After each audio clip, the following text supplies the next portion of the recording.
ओम नमः शिवाय गुरवे सच्चिदानंदमूर्तये निष्प्रपंचाय शांताय निरालंबाय तेजसे। हरिओम प्रभु जी। आज के इस अध्यात्म परिषद में आप सबका स्वागत है। अपरोक्षानुभूति का 18वां श्लोक चल रहा है। पहले मंगलाचरण का पाठ करेंगे, फिर श्लोक का पाठ करेंगे और फिर उसको समझने का प्रयास करेंगे। ओम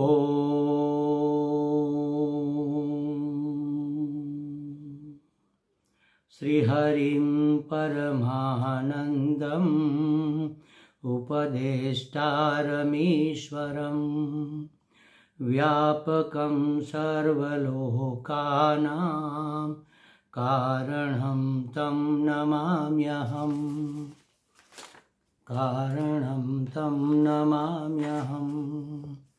आत्मा नियामकश्चान्तः देहो बाह्यो नियम्यकः। आत्मा नियामकश्चान्तः देहो बाह्यो नियम्यकः। तयोरैक्यं प्रपश्यन्ति किमज्ञानमतः परम। क्या कहते हैं कि आत्मा नियामक है और अंतर्गत है, जबकि देह नियम्य है और बहिर्गत है। ऐसे उस आत्मा को और इस देह को जो एक देखता है, इतना विपरीत लक्षण विलक्षणता होने के बावजूद भी दोनों को एक मानना, किम अज्ञान अतः परम, इससे और कौन सा अज्ञान, महान अज्ञान और कौन हो सकता है, ये कह रहे हैं, इसकी चर्चा कर रहे हैं। तो हमने थोड़ा बहुत तो देखा था। आत्मा नियामकः देह नियम्यकः।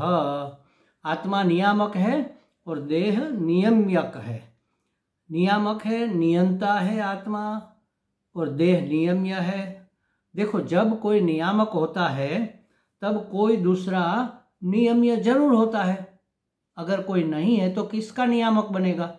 तो आत्मा नियामक है तो कोई दूसरा नियम्य होना चाहिए। तो देह नियम्य है, और नियम्य है, नियामक है, तो कोई नियम भी होना चाहिए। बिना नियम के नियमन कैसे होता? जैसे समझो कि कुदरत में सारे नियम गढ़े हुए हैं। सुबह होती है तो सूर्य निकलता है, शाम होती है तो चंद्र निकलता है, एक ऋतु के बाद दूसरी ऋतु आती है, हवा अपने तरीके से चलती है सीजन के अनुसार। हर एक वस्तु का, जैसे समझो पानी है तो 100 डिग्री तक गर्म होगा तब उबलने लगेगा, उसकी भाप होने लगेगी। अब पानी कहे कि नहीं, हम तो 100 डिग्री नहीं, हम तो 40 डिग्री पर उबलने लग जाएंगे, भाप होने लग जाएगी, तो क्या होता? या कहेंगे कि 100 डिग्री क्यों, हम तो 500 डिग्री तक उबलने वाले नहीं है, तो हमारी रसोई का क्या होता? कैसे पता चलता कि कितनी सीटी बजने से कुकर की खिचड़ी पक जाएगी? नहीं पता चलता। इसलिए हर जगह ये नियम तो है। कुदरत के हर एक तत्व में ये नियम लगा हुआ है कि कौन कब क्या कैसे करेगा, ये निश्चित है। वरना सूर्य और चंद्र टकरा ही जाते, लेकिन नहीं टकराते। रात चांदनी खिलती है, दिन को धूप खिलती है। तो ये कुदरत में नियम है। यह सब परमात्मा के नियम है। परमात्मा ही आत्मा है, तो आत्मा के नियम है तो कोई नियामक होगा। जैसे कुदरत के नियम है तो प्रकृति उसकी नियम्य है। नियम्य है प्रकृति, कुदरत के नियम के अनुसार ही चलती है। तो यहाँ आत्मा नियामक है और देह नियम्य है, तो उसके कुछ नियम भी हो गए। देह तो जड़ है, आत्मा चेतन है, तो जड़ कुछ कर नहीं सकता। अगर जड़ कुछ करता है तो देह की सत्ता स्फूर्ति के कारण ही करता है। पंखा ऐसे ही नहीं चलता, कहीं से उसमें बिजली की सप्लाई होनी चाहिए, तभी पंखा चलता है, तभी लाइट जलती है, तभी हीटर गीजर चलता है। कहीं अदृश्य रूप में वहाँ लाइट होगी, भले दृश्यमान नहीं है। तो आत्मा भी दृश्यमान नहीं है, लेकिन उसकी सत्ता स्फूर्ति, उसका पावर इस देह को मिलता है, तब देह कुछ करता है। और पावर मिलने में भी और देह को जो कुछ करना है उस करने में भी एक नियम रहा हुआ है। तो कहा कि आत्मा नियामक है, नियंता है, और देह नियम्य है। एक नियामक होगा तब दूसरा नियम्य भी होगा, और उसके कुछ नियम भी होंगे। जैसे राजा के नियमन में सब लोग काम करते हैं, प्रधान, मंत्री, तंत्री, संतरी सब कार्य करते रहते हैं और नियम के अनुसार कार्य करते हैं। अपने तरीके से मनमौजी रूप से तो कार्य नहीं करते। प्रधान ये नहीं कहता कि चलो आज हम कचहरी नहीं जाएंगे। मंत्री, तंत्री, संतरी ये नहीं कहता कि चलो आज हम पहरा नहीं देंगे, आज दिन को सोएंगे रात को पहरा देंगे, रात को सोएंगे और दिन को भी सोएंगे, आज पहरा ही नहीं देंगे। तो ये नहीं चलेगा, तो उसका तंत्री पना नहीं रहेगा, तंत्री पद उससे छीन लिया जाएगा और उसको दंड भी मिलेगा। जो नियम तोड़ेगा उसको दंड भी मिलेगा। उसी तरह आत्मा और देह के बीच में एक कड़ी है नियम की। उस नियम को अगर तोड़ा जाएगा तो दंड मिलेगा, आत्मा को, संतरी को मिलेगा, राजा को नहीं मिलेगा। तो राजा ये नियामक है, मंत्री, तंत्री, संतरी सब कार्य करते हैं, नगर का राजतंत्र चलता है। वैसे ही आत्मा स्वयं कुछ नहीं करता, कोई नियमन भी नहीं करता, और नियमन करने की उसकी आवश्यकता भी नहीं है। जैसे राजा के होने मात्र से सब तंत्र चलता है, उसी तरह आत्मा की सन्निधि मात्र से, उसके अस्तित्व मात्र से समग्र शरीर तंत्र चलता है। हाथ लेना देना काम करते हैं, पांव चलना फिरने का काम करता है, मुंह बोलने का और खाने का काम करता है, अंदर हमारे आंत है जो पाचन तंत्र पचाने का काम करते हैं, रुधिराभिषण तंत्र ब्लड को घुमाने का काम करता है, स्नायु तंत्र शरीर को, हड्डियां और स्नायु तंत्र शरीर को जकड़े रखने का, खड़े रहने का, स्थिर रखने का काम करते हैं। सब अपने अपने नियम से काम होता रहता है। कैसे होता है? आत्मा की सन्निधि मात्र से, आत्मा की सत्ता मात्र से ये सब काम होता रहता है, चलता रहता है। यदि आत्मा कुछ करता तो वह कर्ता बन जाता, जबकि आत्मा करता नहीं, वो तो साक्षी मात्र है, ज्ञाता दृष्टा मात्र है, जानता मात्र है। वहाँ तक सब रिपोर्ट आती है। देखो ये इंद्रिया, जो ज्ञानेंद्रिया जिसको हम कहते हैं, आँख एक सुंदर दृश्य देखकर मन खुश होता है। क्यों? आँख ने इस सुंदर दृश्य को ले जाकर आत्मदेव को समर्पित किया, आत्मदेव की सत्ता से मन प्रफुल्लित हुआ। कर्णेंद्रियां मधुर संगीत ले लेकर आत्मदेव को अर्पण करती है और आत्मदेव की सत्ता से मन प्रफुल्लित होता है। घ्राणेंद्रिया खुशबू लेकर, फूलों की खुशबू लेकर आत्मदेव को अर्पण करती है, अपने पास रख नहीं लेती। रसनेंद्रिया भी स्वाद को आत्मदेव को अर्पण करती है, अपने पास रख नहीं लेती।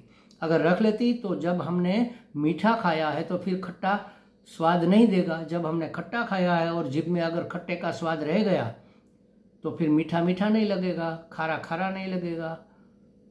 तो सब इंद्रियां अपने लिए ये सब ग्रहण नहीं करती, ये ले जाकर आत्मदेव को अर्पण करती है और आत्मदेव की सत्ता मात्र से, उसकी सन्निधि मात्र से मन प्रसन्न होता है, बुद्धि प्रसन्न होती है, अंतःकरण खुश होता है, उसको सुख मिलता है, कहने का मतलब।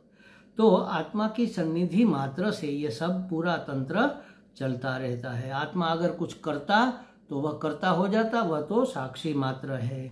शरीर ही व्यवहार के सभी कार्य करता है, लेकिन शरीर में कोई सामर्थ्य नहीं है। सत्ता स्फूर्ति का सामर्थ्य शरीर में आत्मदेव से लिया हुआ है, उसका स्वतंत्र कोई अस्तित्व नहीं है, उसका स्वतंत्र कोई सामर्थ्य नहीं है। मगर आत्मा तो अकर्ता अभोक्ता ही रहता है। शरीर कर्ता भोक्ता बनता है, प्रमाता बनता है, इंद्रिया बुद्धि, लेकिन आत्मदेव न कर्ता बनता है, न भोक्ता बनता है, न प्रमाता बनता है, लेकिन उसकी सत्ता स्फूर्ति से यह सब होता है। इसलिए भगवान ने भी कहा नवद्वारे पुरे देहि नैव कुर्वन् न कारयन्, वह कुछ करता है न करवाता है, उसकी उपस्थिति मात्र से सब कुछ होता रहता है। देह की अपनी कोई सत्ता स्फूर्ति नहीं है, देह तो जड़ है, वह कैसे कुछ कर सकता है?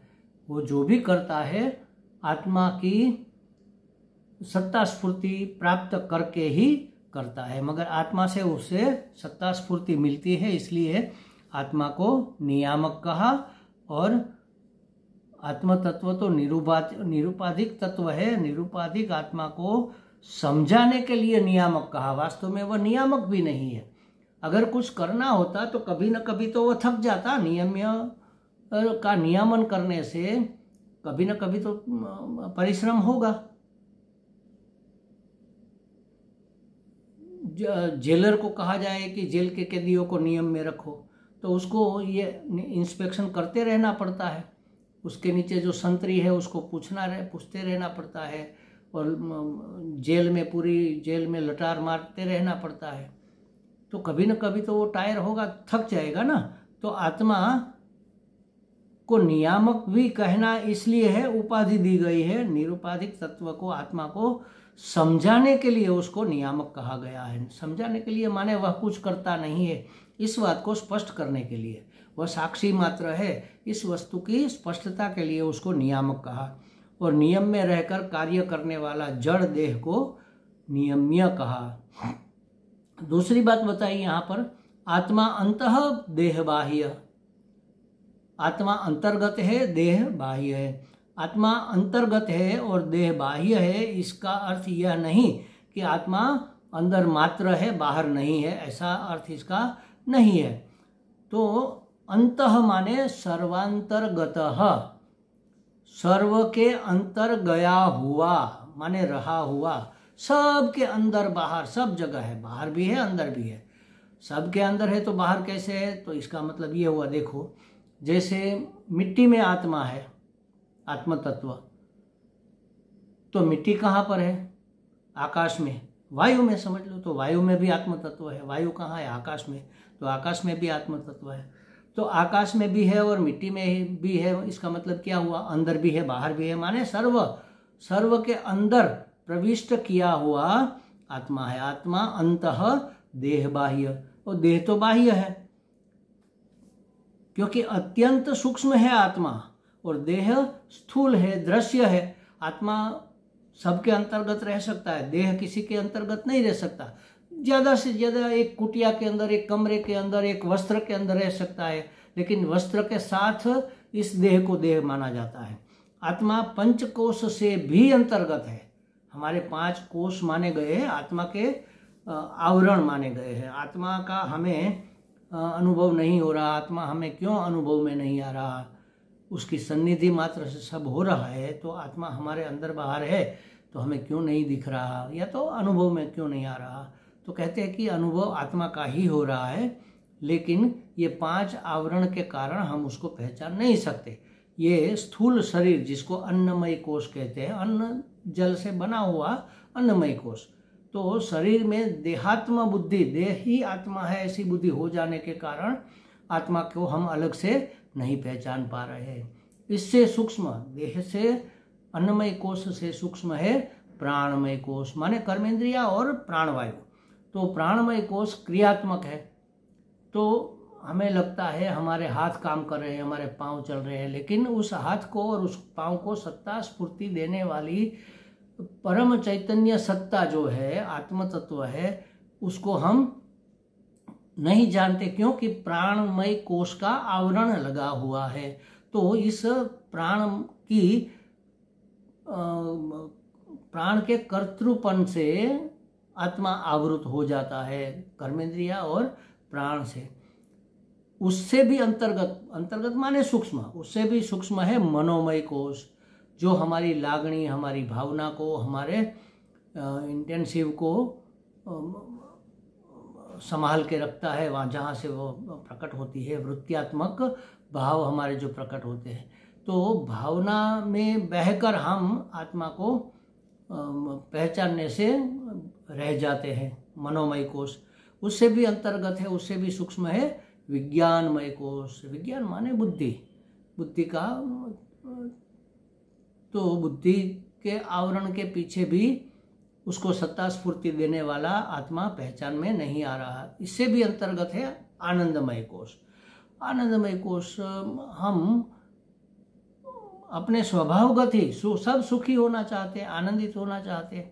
तो विषय व्यक्ति वस्तु पदार्थ से हम भोग रूप से आनंद को प्राप्त करते हैं, तो उसके पीछे आनंद स्वरूप आत्मा ढका रह जाता है। तो कहा कि ये पंचकोश से भी सूक्ष्म है, इसलिए उसे अंतर्गत कहा गया है। आत्मा सूक्ष्म है इसलिए अंतर्गत है, और इसलिए अदृश्य है। सूक्ष्म है इसलिए अदृश्य है, क्योंकि वह निराकार है, उसका कोई आकार नहीं है, और इसलिए सर्वव्याप्त भी है। अगर आकार होता तो एक स्थान में परिचिन्न हो जाता। तो सूक्ष्म है, निराकार है, सर्वव्याप्त है। जबकि देह कैसा है? देह तो स्थूल है और इसलिए बहिर्गत है, बाहर है, और वह दृश्य है, वह आकार वाला है, नाम वाला है, नाम आकार वाला है, और नाम है तो उसका नाश भी होगा, आकार है तो वह अवयवी होगा। अवयवी भाव होने से वह नष्ट प्राय है, नाशवान है। आत्मा अमर है, वह सत तत्व है, वह कभी उसका अस्तित्व विहीन नहीं होता। तो आत्मा में यह नियंतृत्व और नियम्य भाव तथा अंतर्बाह्य भाव भी औपाधिक है, वास्तव में नहीं है। यह उसको उपाधि दी गई उसकी पहचान के लिए, और इसको ध्यान में रहकर देह से आत्मा का वैलक्षण्य है, विलक्षणता है। देह से आत्मा विलक्षण है, फिर भी दोनों को जो एक मानता है वह बड़ा अज्ञानी, महामूढ़ माना जाएगा। इससे बड़ा और अज्ञान क्या हो सकता है? और भी इस बात को दृढ़ करने के लिए आगे के श्लोक में कहते हैं, आत्मा ज्ञानमय पुण्यः देहो मांसमयो शुचिः तयोरैक्यं प्रपश्यन्ति किमज्ञानमतः परम्। क्या कहा? आत्मा ज्ञानमयः पुण्यः, आत्मा ज्ञान स्वरूप और पवित्र है। ज्ञान स्वरूप आत्मा परम पवित्र है। पुण्य माने पवित्र। देह मांसमय अशुचि, और मांसमय देह अत्यंत अपवित्र है। एक अत्यंत पवित्र है, एक अत्यंत अपवित्र है। फिर भी तयोः ऐक्य प्रपश्यन्ति, ऐक्यम प्रपश्यन्ति, फिर भी उन दोनों में जो एकता को देखता है। अतः परम अज्ञानम किम, इससे बड़ा अज्ञान भला क्या हो सकता है? इसकी चर्चा हम बाद में करेंगे। ओम पूर्णमदः पूर्णमिदं पूर्णात् पूर्णमुदच्यते पूर्णस्य पूर्णमादाय पूर्णमेवावशिष्यते। ओम शांति शांति शांति। हरि ओम। श्री गुरुभ्यो नमः। हरि ओम।